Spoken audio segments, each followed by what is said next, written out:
Pathanamthitta parliament LDF സ്ഥാനാർത്ഥി doctor TM Thomas Isaac നാമനിർദ്ദേശ പത്രിക സമർപ്പിച്ചു. പത്തനംതിട്ട അബാൻ ജംഗ്ഷനിൽ നിന്നും നൂറുകണക്കിന് പ്രവർത്തകരുടെ അകമ്പടിയോടെ തുറന്ന ജീപ്പിൽ പ്രകടനമായാണ് ജില്ലാ കളക്ടറേറ്റിലേക്ക് ഡോക്ടർ TM തോമസ് ഐസക് പത്രികാ സമർപ്പണത്തിനെത്തിയത്. ജില്ലയിൽ നിന്നുള്ള മന്ത്രി Veena George, deputy speaker Chittayam Gopakumar, MLA മാരായ പ്രമോദ് നാരായൺ, KU ജനീഷ് കുമാർ, മാത്യു ടി തോമസ് തുടങ്ങി മുതിർന്ന നേതാക്കളെല്ലാം അദ്ദേഹത്തിനൊപ്പമുണ്ടായിരുന്നു. തോമസ് ഐസക്കിന് കെട്ടിവയ്ക്കാനുള്ള പണം നൽകിയത് കുടുംബശ്രീ പ്രവർത്തകരാണ്. തോമസ് ഐസക്കിന് സ്വന്തമായി വീടും ഭൂമിയും ഒരു തരി സ്വർണവുമില്ല. ആകെയുള്ള സ്വത്തായി അദ്ദേഹം തെരഞ്ഞെടുപ്പ് സത്യവാങ്മൂലത്തിൽ രേഖപ്പെടുത്തിയിരിക്കുന്നത് 20,000-ഓളം പുസ്തകങ്ങളാണ്. അത് സൂക്ഷിച്ചിരിക്കുന്നതാകട്ടെ അദ്ദേഹം താമസിക്കുന്ന അനിയന്റെ ഉടമസ്ഥതയിലുള്ള തിരുവനന്തപുരത്തെ വീട്ടിലാണ്. ഇതിന് 9.60 ലക്ഷം രൂപയുടെ മൂല്യമാണ് കണക്കാക്കിയിരിക്കുന്നത്.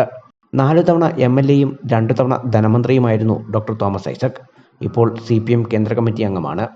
തിരുവനന്തപുരത്ത് ട്രഷറി സേവിങ്സ് ബാങ്കിൽ 6,000 രൂപയും പെൻഷനേഴ്സ് ട്രഷറി അക്കൗണ്ടിൽ 68,000 രൂപയും തിരുവനന്തപുരം സിറ്റിയിലെ SBI അക്കൗണ്ടിൽ 39,000 രൂപയും KSFയുടെ സ്റ്റാച്യു ബ്രാഞ്ചിൽ സുഗമ അക്കൗണ്ടിൽ 36,000 രൂപയും ഇതേ ബ്രാഞ്ചിൽ സ്ഥിര നിക്ഷേപമായി 1.31 ലക്ഷം രൂപയുമാണ് തോമസ് ഐസക്കിന്റെ നിക്ഷേപം. KSFയുടെ ഇതേ ബ്രാഞ്ചിൽ ചിട്ടിയുടെ തവണയായി 77,000 രൂപയോളം ഇതുവരെ അടച്ചിട്ടുണ്ട്. കൈവശമുള്ളത് 10,000 രൂപയാണ്. മലയാളം കമ്മ്യൂണിക്കേഷൻസ് ലിമിറ്റഡിന്റെ 10,000 രൂപയുടെ ഓഹരിയും ഉണ്ട്. News bureau, Pathanamthitta.